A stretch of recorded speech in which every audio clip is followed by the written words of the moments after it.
আমি যে বাড়িতে কাজের মেয়ে হিসেবে চাকরি করতাম সেই বাড়ির মালিক ছিল অনেক বড়লোক। সেই বাড়ির মালিক আমাকে বেতনের চেয়ে বেশি টাকা দিতেন। আমি মালিকের সেই রহস্য বুঝতে পারিনি, কিন্তু মালিকের কি সেই উদ্দেশ্য ছিল তা জানতে ভিডিওটি শেষ পর্যন্ত দেখতে থাকুন। বন্ধুরা, মূল ঘটনাটি শুরু করার আগে তোমাদের কাছে ছোট্ট একটা রিকোয়েস্ট। তোমরা যারা এখনও আমার চ্যানেলটিকে সাবস্ক্রাইব করনি তারা দয়া করে আমার চ্যানেলটিকে সাবস্ক্রাইব করে পাশে থাকবেন। আমার নাম শামিমা। জীবনটা আমার জন্য কখনো সহজ ছিল না। ছোটবেলায় বাবাকে হারানোর পর আমাদের ছোট্ট পরিবারে যেন আকাশ ভেঙে পড়েছিল। মা আর আমি এই দুজন নিয়ে আমাদের সংসার। কিন্তু বাবার অনুপস্থিতিতে অভাব অনটন আমাদের নিত্য সঙ্গী হয়ে দাঁড়ালো। আমার পড়াশোনাটাও মাঝপথে থেমে গেল। সংসার চালানোর মতো কেউ ছিল না, কোনো ভাই বা বোনও ছিল না যে পাশে দাঁড়াবে। এর মধ্যে মায়ের শরীরটাও দিন দিন খারাপ হতে লাগলো। নিয়মিত ওষুধ আর পথ্যের প্রয়োজন, কিন্তু তার খরচ জোগানোর মতো সামর্থ্য আমাদের ছিল না। আমার এক মামা ছিলেন, তিনিও দিনমজুর। তার নিজের সংসার চালাতেই হিমশিম খেতে হতো, তাই আমাদের সাহায্য করা তার পক্ষে সম্ভব ছিল না। একদিন মামা আমাকে ডেকে বললেন, শামিমা, এভাবে আর কতদিন চলবে? তোর মায়ের অবস্থা ভালো না। আমি একটা পথের কথা ভাবছি, যদি তুই রাজি থাকিস। আমি জিজ্ঞাসু দৃষ্টিতে তাকাতেই মামা বললেন, আমি তোকে ঢাকা শহরে নিয়ে যাই। সেখানে বড়লোকদের বাড়িতে কাজের অনেক সুযোগ আছে। রান্নাবান্না, ঘর পরিষ্কারের কাজ করলে ভালো বেতন পাবে। সেই টাকা দিয়ে তোর মায়ের চিকিৎসা আর সংসারের খরচ চলে যাবে। প্রথমে আমি রাজি হতে পারিনি। অচেনা শহরে একা একটা বাড়িতে চাকরি করার কথা ভাবতেই আমার মনের ভেতরটা কেঁপে উঠছিল। কিন্তু মায়ের অসুস্থ মুখটা যখন চোখের সামনে ভেসে উঠল, তখন আর না করতে পারলাম না। আমি রাজি হয়ে গেলাম। কয়েকদিন পর মামা আমাকে নিয়ে ঢাকার উদ্দেশ্যে রওনা হলেন। বিশাল এই শহরে এসে আমি সব কিছু দেখে অবাক হয়ে গেলাম। উঁচু উঁচু দালান, হাজারো মানুষের ভিড়। মামা আমাকে এক বিশাল বাড়ির সামনে নিয়ে এলেন। দেখেই বোঝা যাচ্ছিল বাড়ির মালিক অনেক বড় লোক। গেটের দারোয়ানকে বলতেই তিনি আমাদের ভেতরে নিয়ে গেলেন। বাড়ির মালিক রিদওয়ান সাহেব, তার স্ত্রী এবং তাদের স্কুল পড়ুয়া একটি মেয়েকে নিয়ে ড্রয়িং রুমে বসেছিলেন। মা হাত কচলাতে কচলাতে বললেন, স্যার, আমার এই ভাগ্নিটার জন্য একটা কাজের ব্যবস্থা যদি করে দিতেন। ওর বাবা নেই, মা খুব অসুস্থ। ও খুব ভালো কাজ করে, রান্না আর ঘরদোর পরিষ্কারে ভালোভাবে করতে পারে। দয়া করে যদি একটা কাজ দেন তাহলে পরিবারটা বেঁচে যায়। রিদওয়ান সাহেব আমার দিকে একবার তাকালেন। তার চোখ মুখে একটা অদ্ভুত গাম্ভীর্য ছিল। তিনি বললেন, ওর তো এখন পড়াশোনা করার বয়স, এই বয়সে কাজে নামবে? তারপর মামার দিকে তাকিয়ে বললেন, ঠিক আছে, তুমি যখন এত করে বলছো ওকে রেখে যাও। কাল থেকে ঘরের কাজকর্ম শুরু করুক। আমি সেখানেই থেকে গেলাম। সেই বিশাল বাড়িতে আমার নতুন জীবন শুরু হলো। কিন্তু আমি জানতাম না, এই বাড়িতে আমার জন্য এক বিশাল রহস্য অপেক্ষা করছে। আমার কাজ শুরু হলো। বাড়ির সবাই আমার সাথে ভালো ব্যবহার করত, বিশেষ করে ম্যাডাম আর তাদের মেয়ে সীমা। আমি আমার সাধ্যমতো সব ঘরের সব কাজকর্ম করতাম। রান্না করা, ঘর মোছা, কাপড় কাচা, সীমাকে স্কুলে যাওয়ার জন্য তৈরি করে দেওয়া। আমার কাজের একটা নির্দিষ্ট বেতন ঠিক করা হয়েছিল, ৮,০০০ টাকা। মাস শেষে এই টাকাটা হাতে পেলেই আমার চলবে, মায়ের জন্য ওষুধ পাঠাতে পারবো। প্রথম মাস শেষ হলো। রিদওয়ান সাহেব, অর্থাৎ আমার মালিক, আমাকে ডেকে পাঠালেন। আমি কিছুটা ভয়ে ভয়ে তার ঘরে গেলাম।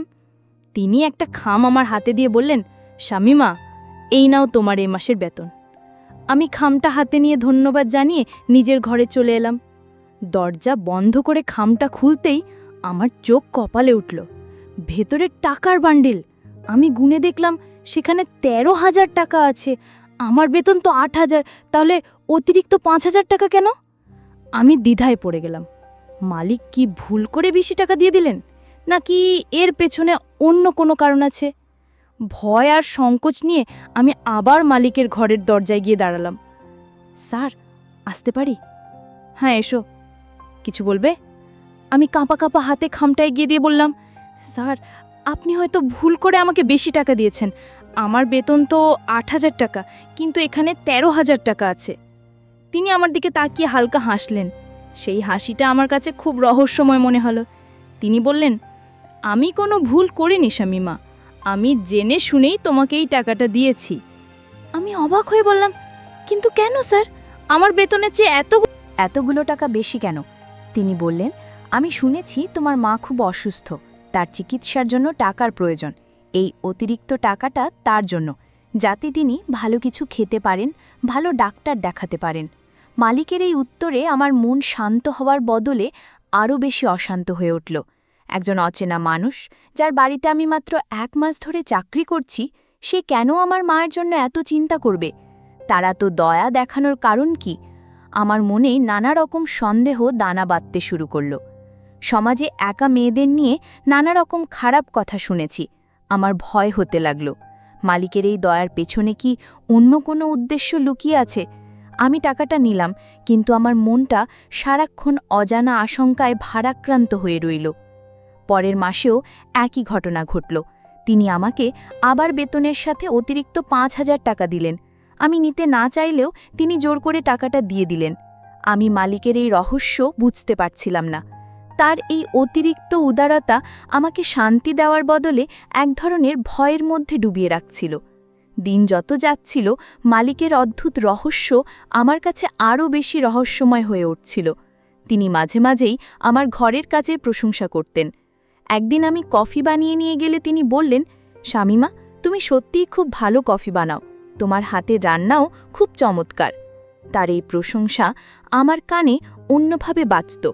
আমার মনে হতো তিনি হয়তো আমাকে অন্য কোনো নজরে দেখছেন। আমার সন্দেহ আরও ঘনীভূত হল এক রাতের ঘটনায়। সেদিন বেশ রাত হয়েছে, আমি নিজের ঘরে শুতে যাওয়ার প্রস্তুতি নিচ্ছিলাম। হঠাৎ আমার দরজায় মৃদু টোকা পড়ল। এত রাতে কে হতে পারে ভাবতে গিয়ে আমার বুকটা ধরফর করে উঠল। আমি ভয়ে ভয়ে দরজা খুলতেই দেখি মালিক দাঁড়িয়ে আছেন। আমার গলা শুকিয়ে গিয়েছিল। আমি কোনোমতে জিজ্ঞেস করলাম, স্যার, কিছু লাগবে? তিনি শান্ত গলায় বললেন, এত তাড়াতাড়ি ঘুমিয়ে পড়েছ? আমার একটু কফি খেতে ইচ্ছে করছিল, বানিয়ে দিতে পারবে? আমি ঢোক গিলে বললাম, জি স্যার, দিচ্ছি। আমি রান্নাঘরে গিয়ে কফি বানালাম। আমার হাত পা কাঁপছিল, নানা রকম বাজে চিন্তা মাথায় আসছিল। কফি বানিয়ে তার হাতে দেওয়ার সময় আমি তার মুখের দিকে তাকাতে পারছিলাম না। তিনি কফিটা নিয়ে শুধু বললেন, ধন্যবাদ। তারপর নিজের ঘরের দিকে চলে গেলেন। সেদিন রাতে আমার আর ঘুম হয়নি। এলো না। কেন একজন মালিক এত রাতে তার কাজের মেয়ের কাছে কফি চাইতে আসবে? তার স্ত্রী তো বাড়িতেই আছেন। তাহলে আমার মন বলছিল নিশ্চয়ই কোনো অন্য উদ্দেশ্য আছে। আমি সিদ্ধান্ত নিলাম আরও বেশি সতর্ক থাকতে হবে। এর কিছুদিন পর ম্যাডাম আমাকে ডেকে বললেন, শামিমা, আমি কয়েকদিনের জন্য আমার বাবার বাড়ি যাচ্ছি, সীমাও আমার সাথে যাবে। তুমি বাড়িটার ঠিকমতো দেখাশোনা করো, কোনো অসুবিধা যেন না হয়। এই কথা শোনার পর আমার মাথায় যেন বাজ পড়ল। এই বিশাল বাড়িতে কিভাবে একা থাকব? আমি কি এই চাকরিটা ছেড়ে দেব? কিন্তু মায়ের অসুস্থ মুখের কথা ভাবতেই আমার সব সাহস হারিয়ে যেত। এই চাকরিটা আমার খুব দরকার। আমি আল্লাহকে ডাকতে লাগলাম আর মনে মনে ঠিক করলাম এই কয়েকটা দিন খুব সাবধানে থাকব। প্রয়োজন ছাড়া মানিকের সামনে যাব না, নিজের ঘরের দরজা সব সময় বন্ধ করে রাখব। আমার মনের ভেতরের ভয়টা আমি কাউকে বলতে পারছিলাম না। শুধু নীরবে সহ্য করে যাচ্ছিলাম আর দিন গুনছিলাম কবে ম্যাডাম ফিরে আসবেন। ম্যাডাম আর সীমা বাবার বাড়ি চলে যাওয়ার পর থেকেই আমার মনের ভেতরটা এক অজানা আশঙ্কায় ধুকপুক করতে লাগল। পুরো বাড়িটা কেমন যেন নিস্তব্ধ আর ফাঁকা। এই নিস্তব্ধতা আমার ভয়কে আরও বাড়িয়ে দিচ্ছিল। আমি সারাদিন বাড়ির কাজে নিজেকে ব্যস্ত রাখতাম, যাতে অন্য কিছু নিয়ে ভাবার সুযোগ না পাই। কিন্তু সন্ধ্যা নামতেই ভয়টা আবার জেকে বসত। আমি খুব সকাল সকাল রাতের রান্না শেষ করে নিজের ঘরে ঢুকে দরজা বন্ধ করে দিতাম। মালিক তার নিজের মতো থাকতেন। তিনি বেশিরভাগ সময় তার পড়ার ঘরে কাজ নিয়ে ব্যস্ত থাকতেন অথবা টিভিতে খবর দেখতেন। তিনি আমার সাথে খুব কম কথা বলতেন, শুধু প্রয়োজনের নির্দেশ ছাড়া। তারই চুপচাপ থাকাও আমার কাছে অস্বাভাবিক লাগত। তিনি হয়তো কোনো সুযোগের অপেক্ষায় আছেন। আমার মন সারাক্ষণ বলতো, পালা শামিমা, এখান থেকে পালা। কিন্তু বাস্তবতা আমাকে শিকল দিয়ে বেঁধে রেখেছিল। একদিন দুপুরে আমি ঘর মুছছিলাম। মালিক হঠাৎ আমার সামনে এসে দাঁড়ালেন। আমি চমকে উঠে কাজ থামিয়ে দিলাম। তিনি বললেন, এসব ভারী কাজকর্ম তোমার করতে হবে না, রাখো। আমি অবাক হয়ে বললাম, কিন্তু স্যার, এটা তো আমার কাজ। তিনি কিছুটা কঠোর গলায় বললেন, আমি যা বলেছি তাই করো। এগুলো করার জন্য অন্য লোক রাখা যাবে, তুমি শুধু রান্নাবান্না আর হালকা কাজগুলো করবে। এই ঘটনাটা আমার সন্দেহকে আরও উস্কে দিল। কেন তিনি আমার জন্য এত চিন্তা করছেন? কেন তিনি চান না আমি ভারী কাজ করি? আমার প্রতি তার এই দরদ আমার কাছে এক ধরনের ফাঁদ মনে হতে লাগল। পরের 2-3 দিন আমি পারতপক্ষে তার সামনেই যাইনি। তিনি খাওয়ার সময় টেবিলে এসে চুপচাপ খেয়ে যেতেন, আমিও রান্নাঘর থেকে বের হতাম না। আমার প্রতিটি মুহূর্ত কাটছিল চরম উদ্বেগ আর আতঙ্কের মধ্যে। আমি প্রতি রাতে মায়ের কথা ভেবে কাঁদতাম আর দোয়া করতাম যেন আমার কোনো বিপদ না হয় এবং ম্যাডাম যেন তাড়াতাড়ি ফিরে আসেন। আমার কাছে মনে হচ্ছিল মালিকের ভালো মানুষের মুখোশের আড়ালে এক ভয়ঙ্কর মানুষ লুকিয়ে আছে, যে শুধু সঠিক সময়ের অপেক্ষা করছে।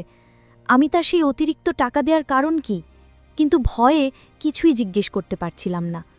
অবশেষে আমার অপেক্ষার অবসান ঘটিয়ে ম্যাডাম আর সীমা বাড়ি ফিরে এলেন। তাদের দেখে আমি যেন হাঁপ ছেড়ে বাঁচলাম। বাড়িটা আবার আগের মতো স্বাভাবিক হয়ে গেল।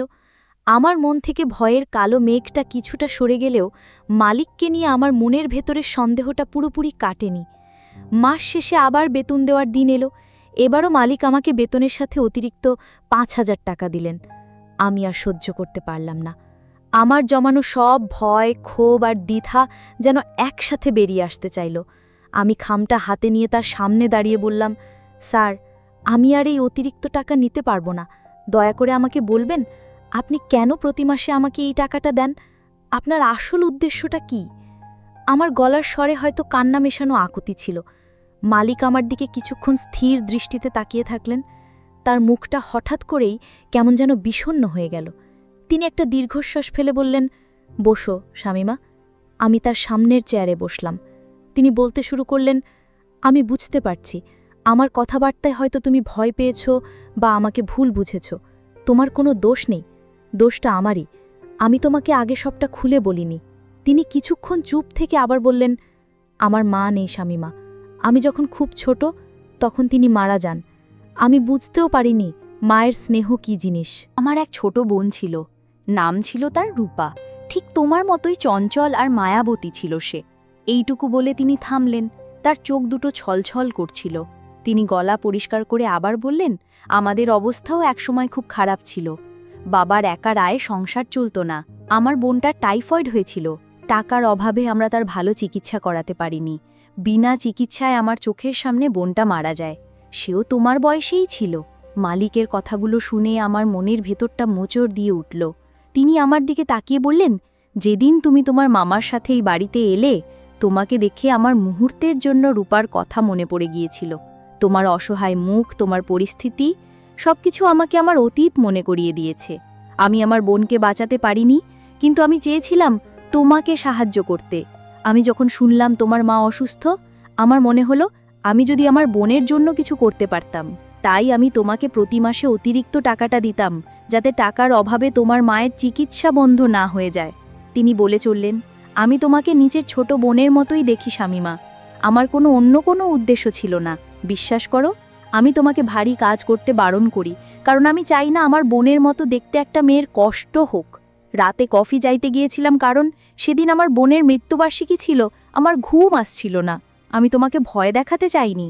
মালিকের কথাগুলো শোনার পর আমার চোখের সামনে থেকে সব কুয়াশা কেটে গেল। আমি যে মানুষটাকে এতদিন ধরে সন্দেহ করে এসেছি, যার প্রতিটি ভালো আচরণকে খারাপ চোখে দেখেছি, তার মনের ভেতরের কষ্টটা উপলব্ধি করে আমার নিজেরই লজ্জা করতে লাগলো। আমার চোখ দিয়ে টপ টপ করে পানি পড়তে লাগলো।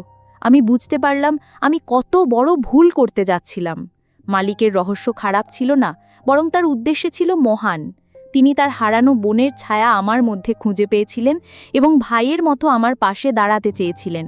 আমি কান্না ভেজা গলায় বললাম, স্যার, আমাকে মাফ করে দিন, আমি আপনাকে ভুল বুঝেছি।